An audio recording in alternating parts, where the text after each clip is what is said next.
সবাই যখন ভাবছে এই তো শেষ, মনে হয় রদ্রিগো ঠিক ওই জায়গা থেকে শুরু হয় রদ্রিগোর প্লেইং। হ্যাঁ দর্শক, গতকাল রাতে তা আবারও প্রমাণ করে ছাড়লেন। রিয়াল মাদ্রিদের হয়ে আবারও মাঠে নেমে গোলের দেখা পেয়েছেন ব্রাজিলিয়ান এই তারকা। ভিনিসিয়াস জুনিয়রের বাড়িয়ে দেওয়া বলকে জালবারে আবদ্ধ করে রিয়াল মাদ্রিদকে এগিয়ে নিয়ে গেলেন। একটা সময় ছিল যখন রিয়াল মাদ্রিদের কোচ জাবি আলোনসো রদ্রিগোকে দিনের পর দিন বেঞ্চেই রাখতেন, এতে করে রদ্রিগোর পায়ে থেকে গোলের দেখা আসছে না। কিন্তু এবার আর নয়, সর্বশেষ 2 ম্যাচে মাঠে নেমে করেছেন গোল। প্রথমে চ্যাম্পিয়ন লিগে ম্যান সিটির বিপক্ষে মাঠে নেমে গোলের দেখা পেয়েছিলেন ব্রাজিলিয়ান এই তারকা এবং রদ্রিগো একমাত্র গোলদাতা ছিল ওই ম্যাচে। এরপর থেকে আস্থা ও বিশ্বাস বেড়েছে জাবি আলোনসোর। হ্যাঁ দর্শক, রদ্রিগো পারবে মাঠে নামলে জাদু দেখাতে। তাই এবার লা লিগার ম্যাচেও শুরুর একাদশে রদ্রিগোকে রেখেছে জাবি আলোনসো।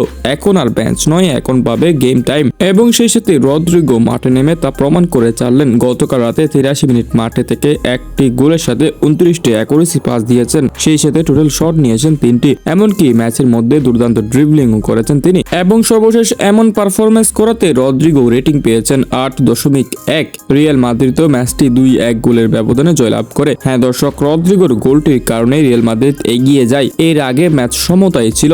আশা করি জাবি আলোনসো এবার থেকে রদ্রিগোকে সবসময় গেম টাইম দিবেন এবং রদ্রিগো এভাবে ধারাবাহিক পারফরমেন্স করারও সুযোগ পাবেন।